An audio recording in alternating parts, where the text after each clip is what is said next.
성탄을 축하합니다. 기쁘다 구주, 다시 한번 합시다. 기쁘다 구주 오셨네. 자, 오늘은 성탄절입니다. 우리를 구원하러 오신 예수님, 그 예수님을 우리가 경배하고 찬양하는데 우리의 마음을 또 집중하고 감사해야 될 줄 믿습니다. 자, 예수님이 성령으로 잉태되었다는 사실을 이제 천사가 알려 주었다라는 말이 이제 수태고지입니다. 수태고지. 천사가 예수님이 성령으로 잉태됐다. 이제 그 알려줍니다. 복음서를 보면 이제 2번 나옵니다. 2번. 어디에 나올까요? 어디에 나올까요? 오늘 읽은 누가복음에 나오겠죠. 그리고 또 하나는 마태복음에 나옵니다. 마태복음 1장에 나오고 또 누가복음 1장에 나옵니다. 그러니까 마가복음은 이제 수태고지 없이 세례 요한의 사역으로부터 아주 이제 긴박하게 전개가 되고, 요한복음은 예수님이 말씀이신 예수님이 세상의 빛이신 예수님이 육신이 되셨다라는 그런 이제 말씀으로 시작을 합니다. 오늘 이제 본문을 보면 천사장 가브리엘이 마리아에게 나타나서 믿을 수 없는 놀라운 말을 전하지요. 믿을 수가 없지요. 이런 일도 없고 앞으로도 이런 일이 없지요. 마리아여 무서워하지 말라. 네가 하나님의 은혜를 입었느니라. 보라, 네가 잉태하여 아들을 낳으리니 그 이름을 예수라 하라. 그가 큰 자가 될 것이다. 지극히 높으신 하나님의 아들이라 일컬어질 것이다. 주 하나님께서 그 조상 다윗의 왕위를 그에게 주실 것이다. 그는 영원히 야곱의 집에서 왕으로 다스릴 것이다. 그 나라가 무궁할 것이다. 와, 뭐 엄청난 그런 이제 말씀을 하고 있는 겁니다. 마리아는 자신의 처녀 잉태에 대해서 나는 남자를 알지 못합니다. 어찌 이런 일이 있겠습니까? 불가능하다 이 말이에요. 그러니까 가브리엘이 뭐라 그래요? 성령이 내게 임하실 것이다. 지극히 높으신 이의 능력이 너를 덮을 것이다. 이러므로 나실 바 그분은 거룩한 하나님의 아들이다. 자, 봐라, 내 친족 엘리사벳 한번 가서 봐라. 늙어서 아이를 낳지 못한다고 했는데 벌써 임신하여 6개월이나 되었느니라. 대저 하나님의 모든 말씀은 능하지 못함이 없느니라. 그러니까 마리아가 뭐라고 대답해요?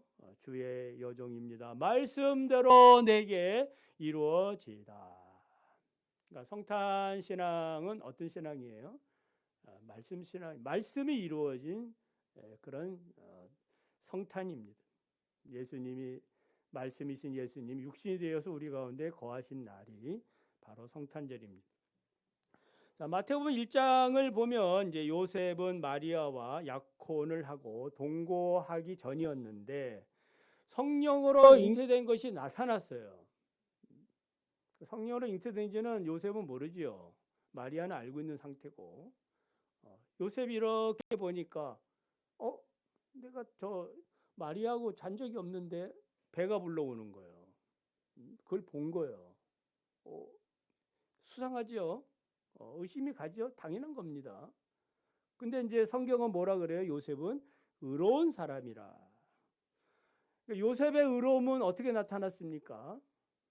마리아가 임신한 사실을 숨겨주고 그 부끄러움을 드러내지 않도록, 그리고 은밀히 파혼하려고 했다 이 말. 왜냐면 자기 씨가 아니거든. 그러니까 살 수는 없기 때문에 이걸 이제 공개하면 어떻게 되는 거예요? 마리아는 이제 돌에 맞아 죽는 거죠. 음란한 여자가 되는데 의로운 사람이라 매우 신중한 것입니다. 요셉이 이런 생각을 하고 있을 때 주님의 천사, 가브리엘이겠죠. 주님의 천사가 나타나서 꿈에 나타나서 말합니다. 다윗의 자손 요셉아 두려워하지 말라. 마리아는 내 아내로 맞아들여라. 그 태중에 있는 아기는 성령으로 말미암아 잉태된 것이다. 마리아가 아들을 낳을 것인데 너는 그 아이의 이름을 예수라 하라. 그 이유는 그 예수란 뜻이 뭐예요? 자기 백성을 저희 죄에서 구원할 자가 되기 때문이다. 이 모든 일이 일어난 것은 주께서 선지자로 말씀하신 것을 이루려 함이라. 아멘 하면서 이제 어제 우리가 또 살펴봤듯이 이사야 7장 14절을 얘기하죠. 보라 처녀가 잉태하여 아들을 낳을 것인데 그 이름을 뭐라 부르라? 임마누엘이라 하리라. 번역하면은 하나님이 우리와 함께 계시다 이 말입니다. 올해 이제 2023년 이 성탄절을 통해서 이 이제 예언의 말씀을 우리가 한번 다시 생각해 봤으면 합니다. 자, 천사가 요셉에게 말하는 내용이나 마리아에게 말하는 내용의 공통적인 특징은 뭐예요? 예언대로, 구약의 예언대로 예수님이 이 땅에 태어나셨다라는 사실을 말씀하고 있어요.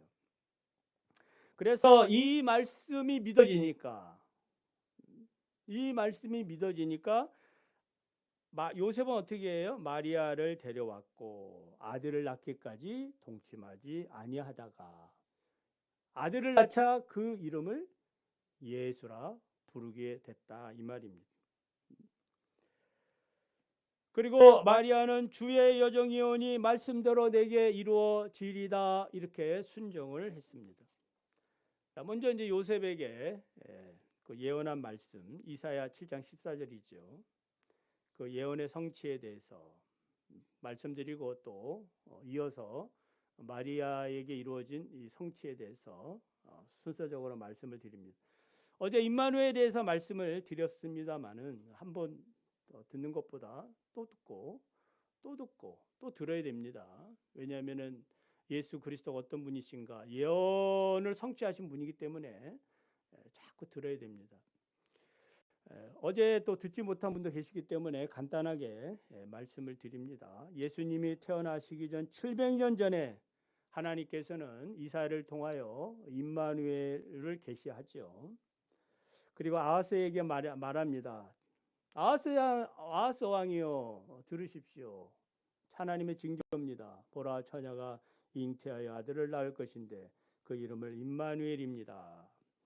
자, 이 예언의 배경은 북이스라엘과 아람이 동맹을 하고 유다를 침공할 때 주어진 겁니다.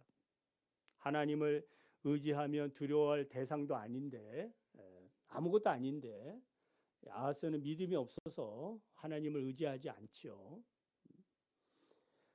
그 앞전에 이제 그 북쪽왕 그 이스라엘 그 베가가 쳐들어와 가지고 그 유다 백성 12만 명을 죽이고 20만 명을 포로로 잡아갔다가 다시 포로로 돌려준 일도 있었거든요. 그러니까 이 아하스 왕이 생각할 때에 왜 내가 저 베가한테 패했을까?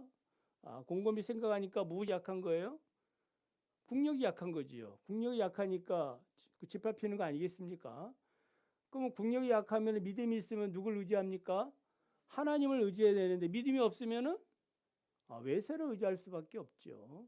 그래서 당시에 강국인 아수르를 의지했다 이 말이에요. 마음속으로 아수르에게 조공을 바쳐가지고 이제 아수르를 내 편으로 만들면 아무리 저 아람과 북쪽 이스라엘이 강해도 걱정 없겠다 이런 생각을 한 거예요. 이런 상황에서 하나님 모르시겠습니까? 아시죠. 저 아수르가 지금 나를 믿지 않구나. 그래서 다시 이사야를 보내가지고 아수르 왕이여 하나님을 믿으십시오. 하나님을 의지하십시오. 저 아람과 북쪽 이스라엘은 부직갱이 영리는 부직갱이에 불과합니다. 연기만 낡지 아무것도 아닙니다. 안 믿어요. 아무것도 아니라는데 아무것도라고 생각하니까 하나님을 의지하지 않습니다. 마음에 와닿지 않아요. 솔직한 얘기로 하나님 믿고 싶다는 거예요? 안 믿고 싶다는 거예요? 믿고 싶지 않다 이 말이에요. 그래서 선지자가 말하니까 노골적으로 거절할 수 없으니까 뭐라 그래요? 점잖게 나는 징조 구하지 않습니다. 나는 하나님을 시험하지 않겠습니다. 이렇게 이제 아주 뻔뻔하게 얘기하는 거예요. 믿지도 않으면서 불신으로 가득 차 있는 그런 사람인데 신앙이 있는 척합니다. 자, 그래서 이렇게 불신하고 징조를 구하지 않는 이 세상에 사람들에게 하나님이 살아계시다라고 주는 징조가 뭐예요? 임마누엘 징조가 되는 겁니다. 그러니까 이 불신의 세상에 도저히 하나님 뭘 하시는데, 하나님 어떤 분인데, 그 하나님 어떤 분인가를 세상 사람들이 믿으려면 하나님만이 하실 수 있는 걸 보여줘야 되지 않겠습니까? 홍해를 가르시고 만나를 내려주시고 불기둥과 구름기둥 인도하시고 뭐 이렇게 해야 하나님이구나, 하나님답구나 이렇게 하는 거 아니겠습니까? 임마누엘 징조가 그렇다는 거예요. 그래서 이 징조가 이루어질 때, 그러니까 안 믿으니까 하나님이 보여주는 거예요. 자, 나중에 후회하지 말아라. 너는 나를 믿어야 되는데 믿지 않아서 네가 네 발등을 찍는 거야. 후회하지 말아라. 이걸 이제 보여주는 거예요. 그래서 보라, 처녀가 잉태에 아들을 낳을 것인데, 처녀가 잉태해서 아들을 낳는다는 게 여러분 믿을 수 있습니까? 믿을 수 없죠. 믿을 수 없는 일을 누가 하신다? 하나님이 하신다. 믿으시면 아멘. 자, 그래서 하나님은 계속해서 임마누엘 징조의 후속 예언으로 8장에서 마을살레 하스바스 징조를 줍니다. 이사의 두 번째 아들인데, 첫 번째 아들은 스알 야숲, 남은 자는 돌아오리라. 둘째 아들은 이 마을살레 하스바스. 그 뜻은 신속히 탈취하고 서둘러 노력한다라는 말입니다. 이 말은 이제 북쪽 아람과 그리고 또 북쪽 이스라엘과 북쪽 아람이 망한다라는 뜻이에요. 그리고 나서 하나님이 하시는 거죠. 그 일도 하나님이 하시는 거고, 그 일이 있은 다음에는 무슨 일이 있다는 거예요? 그 아수르가 망한다라는 그러한 예언이기도 해요.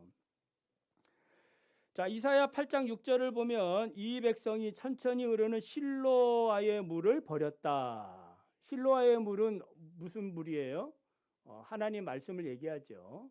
하나님의 말씀을 버렸어요. 하나님의 말씀을 버리고 세상에 있는 것들이 잘 되니까 기뻐했다 이 말이에요. 역시 하나님 안 믿어도 나는 성공할 수 있어. 여러분 탕자가 그런 거 아니겠습니까? 아버지를 떠나도 나는 잘 살 수 있어. 근데 그 결과는 안 좋습니다. 지금 그 얘기를 하고 있는 거예요. 실로아 물을 버리고, 그러니까 하나님의 말씀과 언약의 신앙을 버린 겁니다. 그렇게 해서 의지한 아수르가 이제 어떻게 되는 거예요? 바로 뒷절에 의하면은 이 유다를 침공을 해가지고 유다의 어디까지? 목까지 다 정복을 한 거예요. 까딱까딱 남았다 이 말.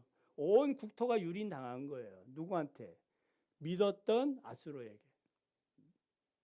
그래서 후회한들 무슨 소용이 있겠습니까? 그런데 우리 하나님은 이스라엘 백성들이 유다 백성들이 믿든지 안 믿든지 뭐 하는 거예요? 하나님은 자기 일을 하시는 거예요. 임마누엘의 날개가 자기 백성을 뭐 하는 거예요? 보호하는 거예요. 요거 남았는데 우리 하나님 뭐 하는 거예요? 살려두시는 겁니다. 구원하시는 거예요. 그래서 8장 8절에 보면은 임마누엘이여 그가 펴는 날개가 내 땅에 가득하리라. 할렐루야. 거의 소망이 없는 그곳에 하나님이 임마누엘의 징조를 다시 말씀하고 있는 거예요. 그러니까 임마누엘이 뭐 누군지 그 정체가 무엇인지는 잘 모르지만은 임마누엘 하시는 일은 분명하지요. 무슨 일을 하시는 거예요? 자기 백성을 죄 가운데 빠져 있는 자들을 뭐 하는 거예요?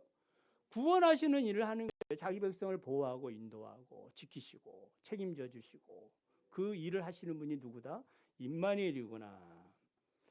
자, 이런 임마누엘 계속해서 보면 9장 1절 5절을 보면 흑암에 행하던 백성이 큰 빛을 보았고 사망의 그늘진 땅에 거주하던 자에게 빛이 비추었도다. 이 말이 이제 예수님 공생이 시작하면서 시작되는 말씀이죠. 마태복음 4장에 보면은. 자, 주께서 이 나라를 창성하게 하시고 즐거움을 더하게 하셨다. 추수하는 즐거움과 탈취물을 나눌 때의 즐거움이 같다. 그래서 이날에 무겁게 맨 멍에와 어깨의 채찍과 압제자의 막대기를 주께서 꺾으셨다. 아멘. 꺾으신 날이야. 이날은 미디안의 날과 같다. 기드온의 300용사가 그 미디안의 14만 5천 명을 승리한 그날과 같은 거예요. 하나님이 하신 거지요. 이렇게 대승과 이 엄청난 축복을 경험하는 이유는 무엇 때문이에요? 바로 임마누엘의 그 날개가 하나님의 백성들에게 가득 찼기 때문이고 그렇다는 거예요. 그러면서 이제 9장 바로 뒷절에 보면은 그 이제 정체가 드러나죠. 이는 한 아기가 우리에게 낳고 한 아들을 우리에게 주신 바 되었는데 그의 어깨에는 정사를 메었고 그의 이름은 기묘자라 모사라 전능하신 하나님이라 영존하시는 아버지라 평강의 왕이라 할 것임이라. 그 정사와 평강의 더함이 무궁하며 또 다윗의 왕자와 그의 나라에 군림하여 그 나라를 굳게 세우고 지금 이후로 영원히 정의와 공의로 그것을 보존하실 것이라. 만군의 여호와의 열심히 이를 이루시리라. 아멘. 그 신천지 같은 데 보면 이제 기묘자 이 모사라 그러는데 그걸 이제 이런 식으로 이용하고 있거든요. 그래서 자기들이 거짓말하는 것까지도 모사라. 정말 기가 막힌 그런 곳이에요. 자, 이 아이는 네 가지 특징이 있죠.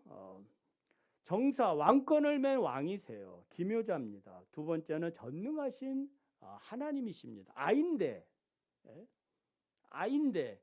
그리고 세 번째는 이 아이는 누구다? 영존하시는 아버지다. 하나님이다. 그리고 네 번째 이 아이는 어떤 분이시다? 평강의 왕이시다. 하나님이시다. 아인데 하나님이야. 자, 이분은 누구예요? 바로 임마누엘이야. 예수 그리스도십니다. 다윗의 왕자를 이어가실 분, 영원히 그 나라를 견고하게 하실 분, 견고한 그 나라, 하나님의 나라를 이루실 분이에요. 가까운 역사는 어떤 역사를 이루시는 거예요? 바벨론과 아수르에 붙잡혀갔던 하나님 백성들을 돌아오게 하는 일. 그리고 지금 오늘날에는 뭐예요? 죄와 사망 가운데 사로잡혀 살아가는 사탄에게 사로잡혀가는 인생들을 구원하시는 그 분이 누구예요? 이 아이가 누구예요? 바로 예수 그리스도시다. 그래서 이사야 11장 1절 5절에 이 아이에 대해서 다시 예언을 합니다. 근데 좀 더 구체적인 거예요. 임마누엘 보라 처녀가 잉태의 아들을 낳을 것이다. 이렇게 했는데 이게 무슨 이야기지 하고 있는데 점점 계시는 발전되고 있는 거거든요. 드러내는 거예요. 이사야 11장 1절을 보면은 어제 말씀을 안 드렸죠. 이새의 줄기에서 한 싹이 나며 그 뿌리에서 한 가지가 나서 결실할 것이요. 그의 이에 여호와의 영, 곧 지혜와 총명의 영이요. 모략과 재능의 영이요. 지식과 여호와를 경외하는 영이 강림하시리니. 대단한 분이 앞에서는 이제 하나님 그러다가 이분을 이제 좀 더 구체적으로 설명을 합니다. 이 아이를.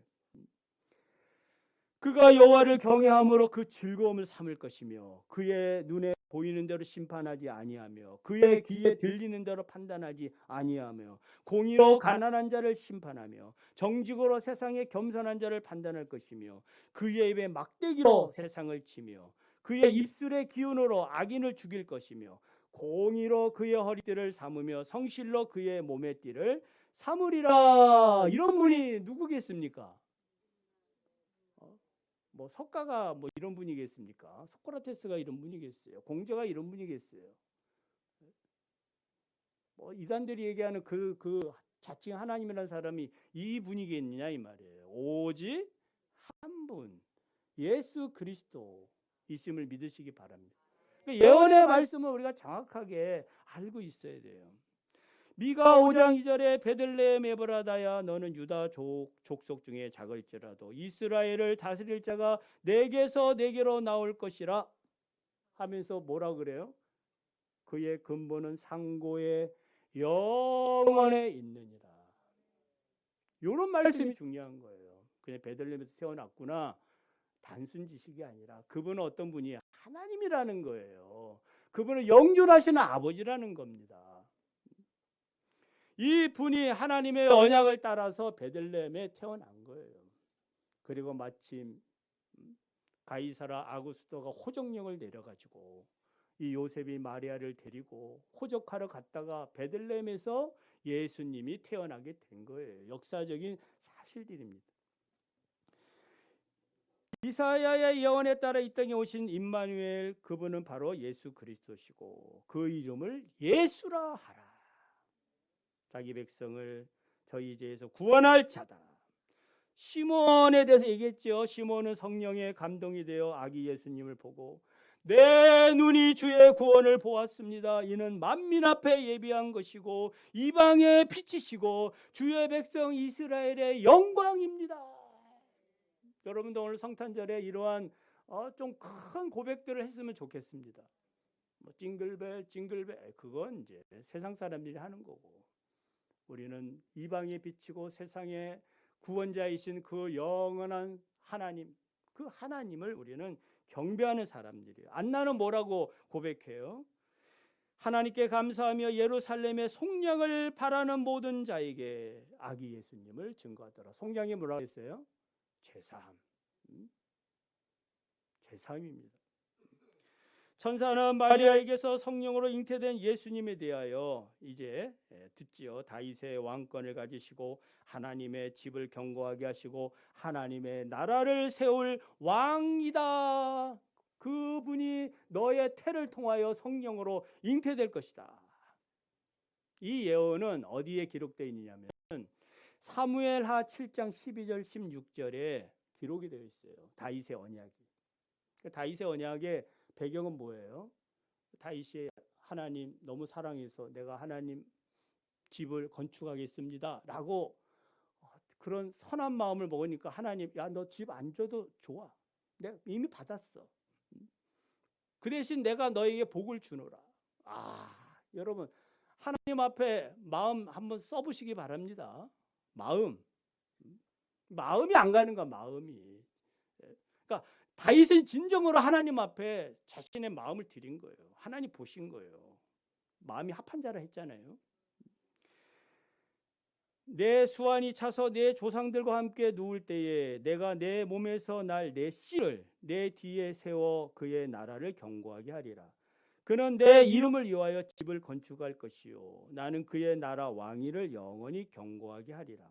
나는 그에게 아버지가 되고 그는 내게 아들이 되리니 그가 만일 죄를 범하면 내가 사람의 매와 인생의 채찍으로 징계하려니와 내가 내 앞에서 물러나게 한 사울에게서 내 은총을 빼앗은 것처럼 그에게서 빼앗지 아니하리라. 여기서부터 중요합니다. 내 집과 내 나라가 내 앞에서 영원히 보존되고 내 왕위가 영원히 견고하게 하셨다 하라. 나단을 통해서 주어지는 그 언약의 말씀이거든요. 자, 요 말씀을 알면 안 됩니다. 요 말씀이 역대상 17장 11절 14절에 반복이 되고 있어요. 근데 틀린 부분이 하나 나와. 요 부분을 들으셔야 돼. 틀린 거.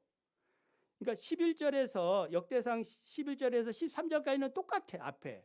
예? 하나님께서 이제 복을 주겠다라고 얘기하는데 그 마지막 부분이 틀려져요. 자, 잘 들어보세요. 다시. 자, 사무엘하 7장 그 16절을 보면 자, 내 집과 내 나라가 내 앞에서 영원히 보존되고 내 왕위가 영원히 견고하리라. 자, 여기서 강조하는 건 뭐예요? 다윗 너입니다. 네 뭐예요? 집과 네 나라가 내 앞에서 하나님 앞에서 영원히 보존되고 네 왕위가 뭐 한다는 거예요? 영원히 견고하게 하셨다. 근데 이제 역대상 11장 14절에 보면은 뭐라고 기록되어 있느냐? 내가는 누구야? 하나님이 영원히 그를 내 집과 다윗의 후손을 얘기하는 거죠. 다윗의 후손을 내가 영원히 그를 내 집과 내 나라를 세우리니 그의 왕위가 영원히 경고하리라. 뭐가 다르지요? 다른 점을 여러분 찾으셨나요? 그 말이 그 말 같아요? 어? 자, 여기는 완전히 하나님의 나라입니다. 다윗이 너 왕이 너 집이 아니고 이제는 내 집, 내 나라. 그걸 통해서 뭐 하는 거예요? 다윗의 씨를 통하여 이것을 이루시겠다. 그러니까 계시가 뭐 한 거예요? 발전된 거예요. 제가 이거 몰랐는데 이번에 지난주 월요일 날 저기 서울 성경대학원 여기 세미나가 있다 해서 아침부터 저녁 늦게까지 공부하고 왔거든요. 거기 뭐 예레미야, 역대기, 로마서, 요한계시록 4권을 하루에 하는데 엑기스만 와 그때 배운 거예요. 저 몰랐거든. 이 예언이 이렇게 발전이 됐구나. 몰랐어요. 하나님의 나라입니다. 자기 나라예요. 이 나라를 이제 예수 그리스도를 통하여 그래서 우리는 주기도를 통해서 하나님의 나라가 임하옵시며 그 나라 하나님의 나라입니다. 누구의 나라가 아닌 거예요. 하나님은 이제 다윗을 통해서 그 마리아의 태를 통해서 나타날 이 예수 그리스도를 통하여 하나님의 나라를 이 땅에 이제 건설해 나가시는 거예요. 여러분 이해하셨으면 아멘. 누구의 나라다? 하나님의 나라. 그러니까 여러분 우리 교회는 누구의 나라예요? 하나님의 나라. 여러분의 가정은 누구의 나라예요? 하나님의 나라. 분명히 얘기하고 있는 겁니다. 내 나라가 아니고 내 집도 아니라 내 교회가 아니고 하나님의 집, 하나님의 교회. 이것을 말씀하고 있어요. 자, 이제 정리를 해보면 자, 누가복음에서 다윗의 언약을 말씀하고 있는 것은 메시아가 다윗의 왕가를 계승을 하는 것은 유대인이 생각하고 있는 그 사고에 맞지요. 전통 사상입니다. 그래서 유대인은 다윗은 가장 이상적인 왕으로 생각하고 있었기 때문에 메시아가 당연히 그 다윗의 후손으로 와야지. 하나님이 또 말씀하고 있잖아요. 역대상 7장 14절에서. 그래서 이제 마태복음 1장에는 뭘 얘기하고 있는 거예요? 예수 그리스도가 다윗의 후손이다. 그러니까 왕의 족보를 얘기해주고 있는 것입니다. 누가복음에서는 수태고지를 통해서 다윗의 언약을 이루시는 분임을 강조하고 있습니다. 저는 이 말씀을 이제 깨달으면서 한 가지 더 말씀을 드리고 싶은 거는 나다넬 얘기를 어제도 말씀했잖아요. 근데 이 말씀이 왜 나다넬이 그 예수님이 이렇게 내가 그 무화과나무 아래에서 기도하는 걸 내가 봤다라고 했을 때 나다넬이 무슨 뜬금없이 그 예수님은 그 이스라엘의 임금이요 하나님의 아들이십니다라고 고백하거든요. 아니 이런 고백이 어디서 나왔을까 궁금했거든. 여러분 궁금하지 않았나요? 저는 이거 설교하면서도 늘 궁금했거든. 이 근거가 어디서 나오나. 그런데 이제 이게 깨달아진 거예요. 오늘 다시 설교를 준비하면서. 이래서 이렇구나. 그러니까 하나님의 그 언약, 다윗의 언약, 임마누엘의 언약, 이런 언약들에 대해서 제대로 하나님의 말씀인 것을 받아들이고 이것을 하나님께서 이루실 징조에 대해서 기다리고 있는 사람들 뭐 하는 거예요? 당연히 바로 이 분이 바로 예수다. 저분이 바로 누구다? 그 이사야에서 얘기했던 영존하신 아기 그분이구나. 하나님이시구나. 그러니까 바로 하나님이구나. 우리의 임금이십니다라고 고백할 수밖에 없는 거예요. 여러분 그 신천지 이런 그 이단들 얘기합니다만 왜냐하면 지금 필요해서 얘기한 거예요. 그 사람들은 예언이 그렇게 해서 딱 이루어졌기 때문에 그 이단의 교주를 뭐라고 인정하는 거예요? 하나님이라고 인정하거든. 예언의 말씀이 탁탁 떨어진다고 그들은 믿기 때문에.